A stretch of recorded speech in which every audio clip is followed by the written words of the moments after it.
আমি করছি চুষি পিঠে। আমি চালের গুঁড়োটাকে ভালো করে গরম জলে সেদ্ধ করে নিয়েছি, সেদ্ধ করে মাখিয়ে নিয়ে তারপরে আমি এইভাবে সরু সরু করে কেটে নিয়েছি। আমি 2 প্যাকেট দুধ, এলাচ আর তেজপাতা দিয়ে উনুনে ফোটাতে বসিয়ে দিয়েছি। এটা অনেকক্ষণ ফুটিয়ে নিয়েছি। এবার চুষিগুলো দিয়ে দেব। আমি চুষিগুলো দিয়ে একটু জ্বালিয়ে নেব। এর ভিতরে সামান্য একটু চিনি দেব, তারপরে গুড় দেব।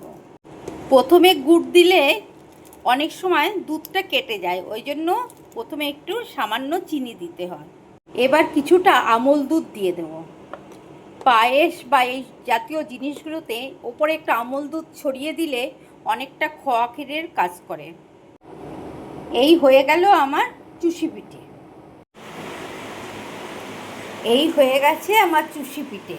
বন্ধুরা, আমি কিন্তু এই চুষি পিঠে প্রথমবার করলাম।